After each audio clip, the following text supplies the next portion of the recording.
Recording by Dale Grothman. Boredom on a long interstellar trip can be quite a problem, but the entertainment technique the government dreamed up for this one was a little too good. Subjectivity by Norman Spinrad. Interplanetary flight having been perfected, the planets and moons of the Sol system having been colonized, man turned his attention to the stars and ran into a stone wall. After 3 decades of trying, scientists reluctantly concluded that faster-than-light drive was an impossibility, at least within the realm of any known theory of the universe. They gave up. But a government does not give up so easily, especially a unified government which already controls the entire habitat of the human race. Most especially, a psychologically and sociologically enlightened government which sees the handwriting on the wall and has already noticed the first signs of racial claustrophobia, an objectless sense of frustrated rage, increases in senseless crimes, proliferation of perversions and vices of every kind. Like grape juice sealed in a bottle, the human race had begun to ferment. Therefore, the solar government took a slightly different point of view towards interstellar travel. Man must go to the stars. Period. Therefore, man will go to the stars. If the speed of light cannot be exceeded, then man will go to the stars within that limit. When a government with tens of billions of dollars to spend becomes monomaniacal, great things can be accomplished. Also, unfortunately, unspeakable horrors. Stage 1. A drive was developed which could propel a spaceship at half the speed of light. This was merely a matter of technological concentration and several $billion. Stage 2. A ship was built around the drive and outfitted with every conceivable safety device. A laser beam communication system was installed so that Sol could keep in contact with the ship all the way to Centaurus. A crew of 10 carefully screened, psyched, and trained near supermen was selected, and the ship was launched on a 16-year round trip to Centaurus. It never came back. 2 years out, the 10 near supermen became 10 raving maniacs. But the Sol government did not give up. The next ship contained 5 near supermen and 5 near superwomen. They only lasted a year and a half. The solar government intensified the screening process. The next ship was manned by 10 bona fide supermen. They stayed sane for nearly 3 years. The solar government sent out a ship containing 5 supermen and 5 superwomen. In 2 years, they had 10 super lunatics. The psychologists came to the unstartling conclusion that even the cream of humanity, in a sexually balanced crew, could not stand up psychologically to 16 years in a small steel womb, surrounded by billions of cubic miles of nothing. One would have expected reasonable men to give up. Not the solar government. Monomania had produced great things in the form of the C/2 drive. It now proceeded to produce unspeakable horrors. The cream of the race had failed, reasoned the solar government. Therefore, we will give the dregs a chance. The 5th ship was manned by homosexuals. They lasted only 6 months. A ship full of lesbians bettered that by only 2 weeks. Number 7 was manned by schizophrenics. Since they were already mad, they did not go crazy. Nevertheless, they did not come back. Number 8 was catatonics. 9 was paranoids. 10 was sadists. 11 was masochists. 12 was a mixed crew of sadists and masochists. No luck. Maybe it was because 13 is still a mystic number, or maybe it was merely that the solar government was running out of ideas. At any rate, ship number 13 was the longest shot of all. Background. From the beginnings of man, it has been known that certain plants, mushrooms, certain cacti, produce intense hallucinations. In the mid-20th century, scientists, and others less scientifically minded, had begun to extract these hallucinogenic compounds, chiefly mescaline and psilocybin. The next step was the synthesis of hallucinogenics. LSD-25 was the first, and it was far more powerful than the extracts. In a few centuries, more and more different hallucinogens were synthesized. LSD-105, johannic acid, huxleron, baronite. So by the time the solar government had decided that the crew of ship number 13 would attempt to cope with the terrible reality of interstellar space by denying that reality, they had quite an assortment of hallucinogenics to choose from. The one they chose was a new, as yet untested. 2 experiments for the price of 1, explained economy-minded officials. And unbelievably complex compound, tentatively called omnidrene.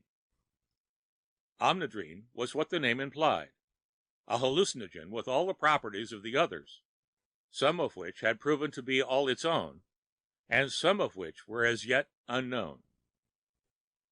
As 10 micrograms was 1 day's dose for the average man, it was the ideal hallucinogen for a starship.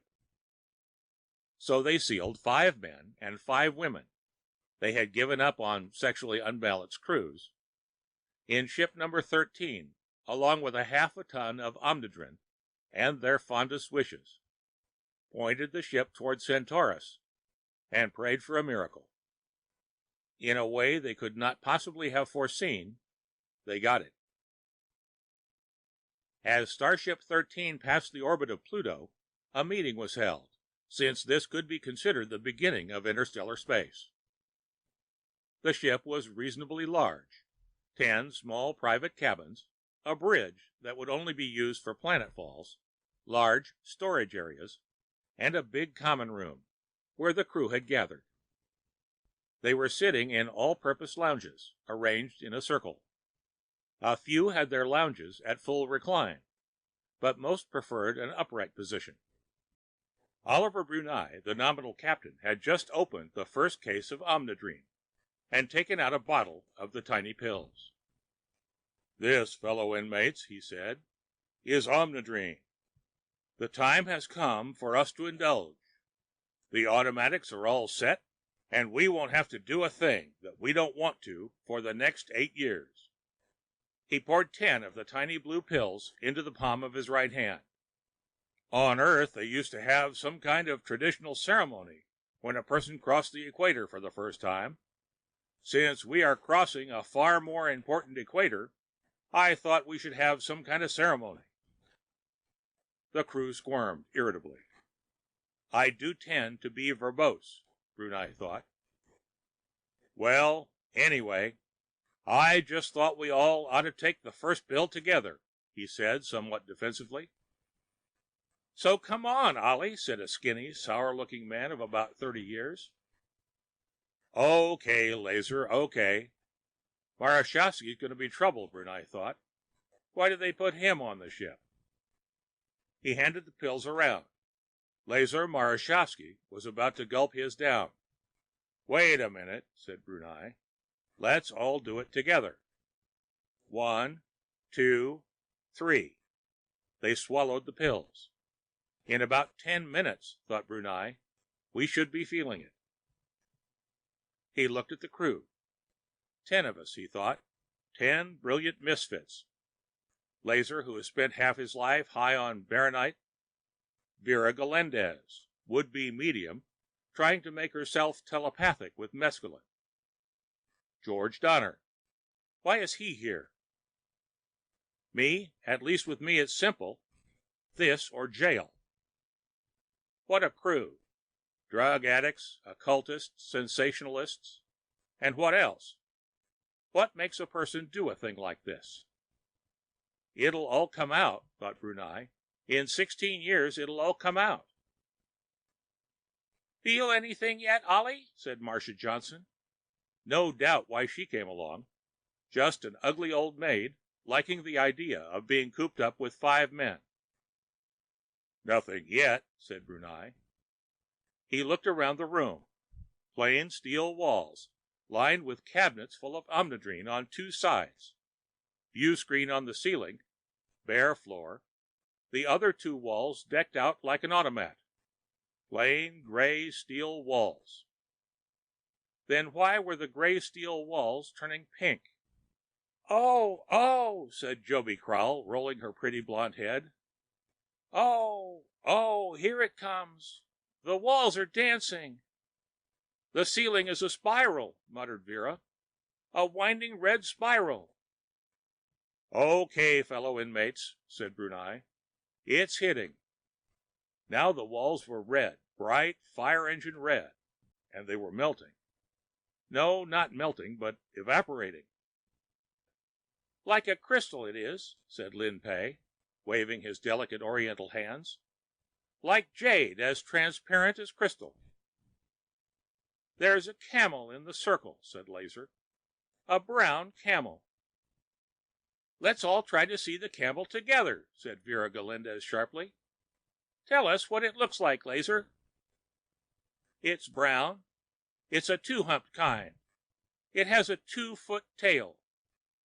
"And big feet," said Lin Pei. "A stupid face," said Donner. "Very stupid." "Your camel is a great bore," said the stocky, scowling Bram Daker. "Let's have something else," said Joby. "Okay," said Brunei. "Now someone else tell what they see." "A lizard," said Linda Tobias, a strange, somber girl, inclined to the morbid. "A lizard," squeaked Ingrid Solon. "No," said Lin Pei. "A dragon. A green dragon with a forked red tongue." "He has little useless wings," said Laser. "He's totally oblivious to us," said Vera. Brunei saw the dragon. It was 5 feet long, green and scaly.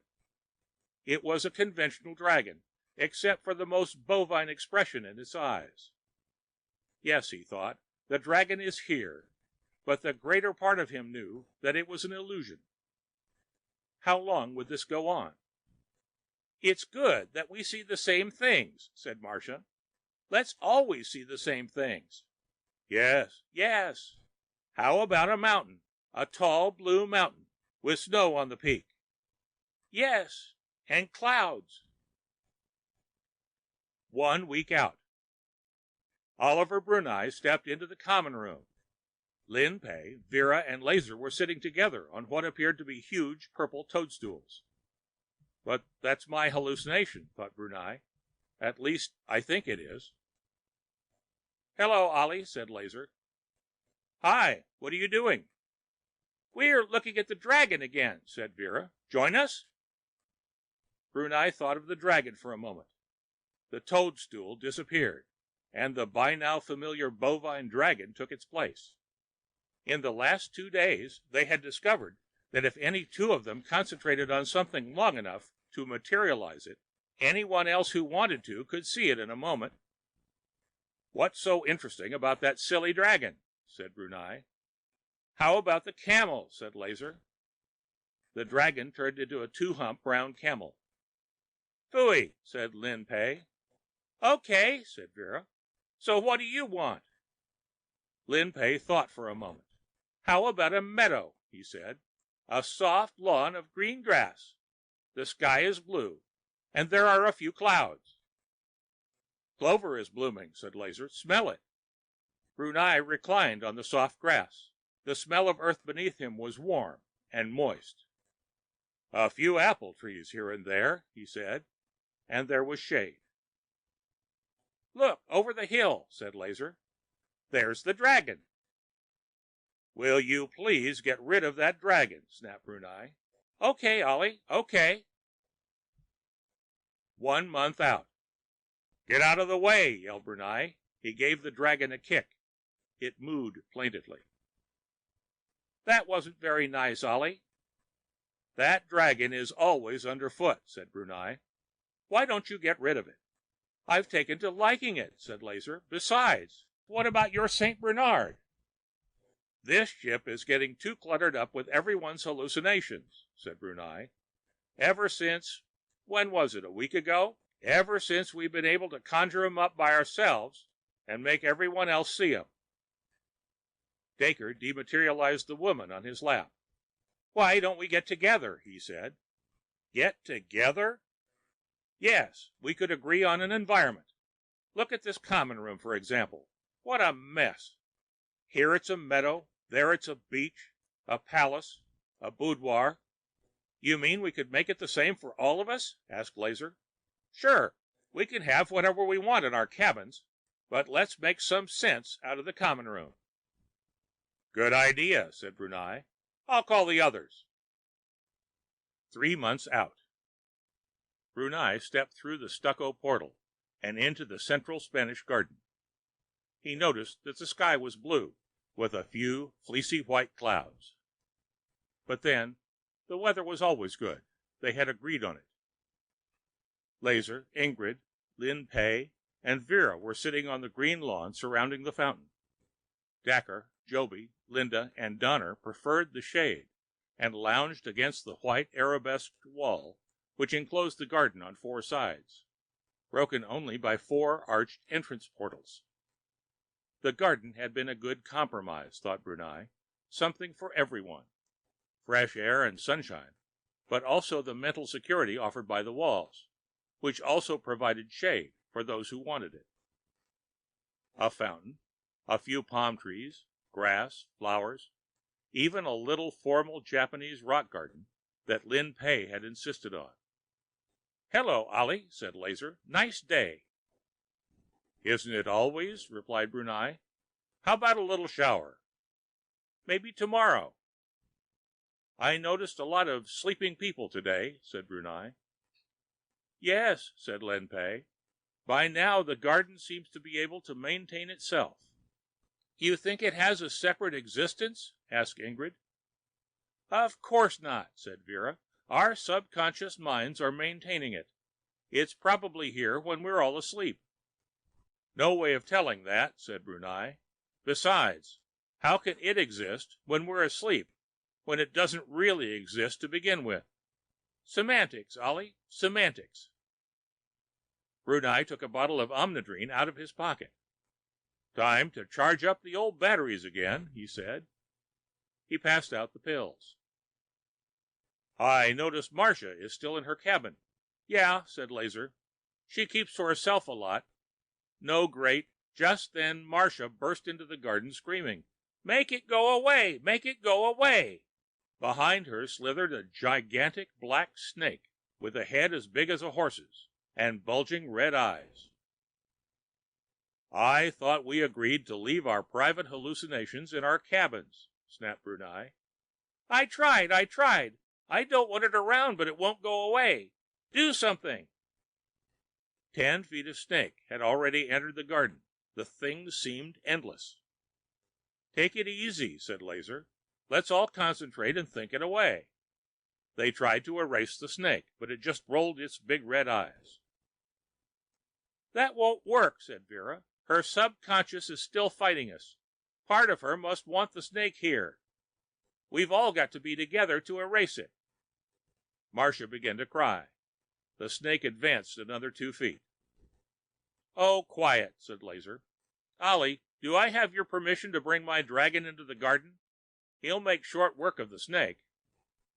Brunei scowled. "You and your dragon." "Oh, maybe it'll work." Instantly, the green dragon was in the garden, but it was no longer 5 feet long and bovine. It was a good 12 feet long, with cold reptilian eyes and big yellow fangs. It took one look at the snake, opened its powerful jaws, and belched a huge tongue of orange flame. The serpent was incinerated. It disappeared. Brunei was trembling. "What happened, Laser?" he said. "That's not the same stupid little dragon." "Ha! Ha!" squeaked Laser. "He's, grown."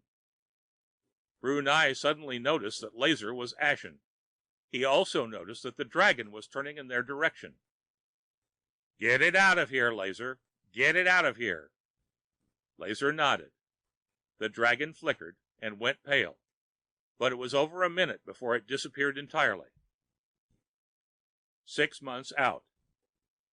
Things wandered the passageway and haunted the cabins. Marcia's snake was back. There was Laser's dragon, which seemed to grow larger every day. There was also a basilisk, a pterodactyl, a vampire bat with a 5-foot wingspread, and an old-fashioned red spade-tailed demon, and other assorted horrors.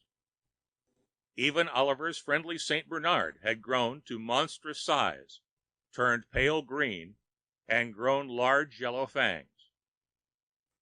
Only the Spanish garden in the common room was free from the monstrosities. Here the combined conscious minds of the 10 crew members were still strong enough to banish the rampaging hallucinations. 10 of them sat around the fountain, which seemed a shade less sparkling. There were even rain clouds in the sky. "I don't like it," said Bram Daker. "It's getting completely out of control."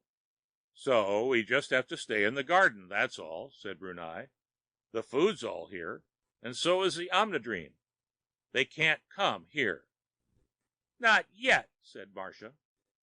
They all shuddered. "What went wrong?" asked Ingrid. "Nothing," said Donner. "They didn't know what would happen when they sent us out, so we can't say they were wrong." "Very comforting," croaked Laser. "But can anyone tell me why we can't control them anymore?" "Who knows?" said Brunei. "At least we can keep them out of here. That's—" There was a snuffling at the wall. The head of something like a Tyrannosaurus Rex peered over the wall at them. "Ugh," said Lin Pei. "I think that's a new one." The dragon's head appeared alongside the Tyrannosaurus. "Well, at least there's a familiar face," tittered Linda. "Very funny." Marcia screamed. The huge black snake thrust its head through a portal. The flap of leathery wings could be heard, and the smell of sulfur. Come on," shouted Brunei. "Let's get these things out of here." After 5 minutes of intense group concentration, the last of the horrors was banished. "It was a lot harder this time," said Daker. "There were more of them," said Donner. "They're getting stronger and bolder. Maybe someday they'll break through. And—" Lin Pei let the sentence hang. Everyone supplied his own ending. "Don't be ridiculous," snapped Brunei. "They're not real. They can't kill us." "Maybe we should stop taking the omnidrene," suggested Vera without very much conviction. "At this point," said Brunei. He shuddered. "If the garden disappeared and we had nothing but the bare ship for the next 15.5 years, and we knew it, and at the same time knew that we had the omnidrene to bring it back, how long do you think we'd hold off?" "You're right," said Vera. "We just have to stick it out," said Brunei. "Just remember, they can't kill us. They aren't real." "Yes," the crew whispered in a tiny, frail voice. "They aren't real." 7 months out. The garden was covered in a gloomy gray cloud layer. Even the weather was getting harder and harder to control. The crew of starship number 13 huddled around the fountain, staring into the water, trying desperately to ignore the snufflings, flappings, wheezes, and growls coming from outside the walls. But occasionally a scaly head would raise itself above the wall, or a pterodactyl or a bat would flap overhead, and there would be violent shudders. "I still think we should stop taking omnidrene," said Vera Galindez. "If we stopped taking it," said Brunei, "which would disappear first, them or the garden?" Vera grimaced. "But we've got to do something," she said. "We can't even make them disappear at all anymore. And it's becoming a full-time job just to keep them outside the walls." "Sooner or later," said Laser, "we're not going to be strong enough to keep them out." Brr! "The snake! The snake!" screamed Marcia. "It's coming in again!" A huge black head was already through a portal. "Stop the snake! Everyone!" yelled Brunei. Eyes were riveted on the ugly serpent in intense concentration. After 5 minutes, it was obviously a stalemate. The snake had not been able to advance, nor could the humans force it to retreat. Then smoke began to rise behind the far wall. "The dragon's burning down the wall!" shrieked Laser. "Stop him!" They concentrated on the dragon. The smoke disappeared. But the snake began to advance again. "They're too strong," moaned Brunei. "We can't hold them back." They stopped the snake for a few moments, but the smoke began to billow again. "They're going to break through!" screamed Donner. "We can't stop them." "What are we going to do?" "Help!" Creaks, crackles, groans, as the wall began to crack and blister and shake. Suddenly Bram Daker stood up, his dark eyes aflame. "Only one thing's strong enough," he bellowed. "Earth! Earth! Earth! Think of Earth! All of you! We're back on Earth! Visualize it, make it real, and the monsters will have to disappear." "But where on Earth?" said Vera, bewildered. "The spaceport!" shouted Brunei. "The spaceport! We all remember the spaceport. We're back on Earth! The spaceport! Earth! Earth! Earth! Earth!" The garden began to flicker. It became red, orange, yellow, green, blue, violet, invisible, then back again through the spectrum the other way. Violet, blue, green, yellow, orange, red, invisible. Back and forth like a pendulum through the spectrum. Oliver Brunei's head hurt unbearably. He could see the pain on the other faces, but he allowed only one thought to fill his being. Earth! The spaceport! Earth! More and more, faster and faster the garden flickered, and now it was the old common room again, and that was flickering. Light was flickering. Mind was flickering. Time, too, seemed to be flickering. Only Earth, thought Brunei. Earth doesn't flicker. The spaceport doesn't flicker. Earth! Earth! Now all the flickerings of color, time, mind, and dimensions were coalescing into one gigantic vortex that was a thing neither of time, nor space, nor mind, but all three somehow fused into one. "They're screaming," Brunei thought. "Listen to the horrible screams." Suddenly he noticed that he too was screaming. The vortex was growing, swirling, undulating, and it too began to flicker. There was an unbearable, impossible pain, and the sight of starship number 13 suddenly appearing out of nowhere and sitting itself calmly down in the middle of the spaceport was somewhat disconcerting to the spaceport officials, especially since, at the very moment it appeared, and even afterward, they continued to have visual and laser contact with its image over 3 light months from Earth. However, the solar government itself was much more pragmatic. One instance, Starship 13 had been light months from Earth. The next, it was sitting in the spaceport. Therefore, Starship 13 had exceeded the speed of light somehow.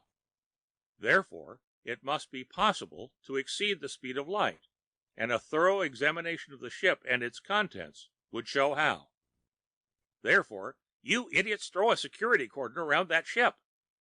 In such matters, the long-conditioned reflexes of the solar government worked marvelously. Before the airwaves had cooled, 200 heavily armed soldiers had surrounded the ship. 2 hours later, the solar coordinator was on the scene, with 10 Orders of Soul to present to the returning heroes, and a large, well-armored vehicle to convey them to the laboratories, where they would be gone over with the proverbial fine-tooth comb.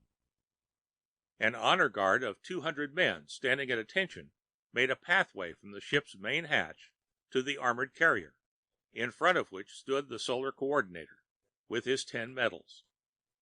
They opened the hatch. 1, 2, 5, 7, 10 dazed and bewildered heroes staggered past the honor guard to face the coordinator. He opened his mouth to begin his welcoming speech and start the 5 years of questioning and experiments which would eventually kill 5 of the crew and give man the secret of faster-than-light drive. But instead of speaking, he screamed. So did 200 heavily armed soldiers, because out of Starship 13's main hatch sauntered a 12-foot green dragon, followed by a Tyrannosaurus Rex, a pterodactyl, a vampire bat with a 5-foot wingspan, an old-fashioned red, spade-tailed demon, and finally, big as a horse's, the pop-eyed head of an enormous black serpent. The end of Subjectivity by Norman Spinrad.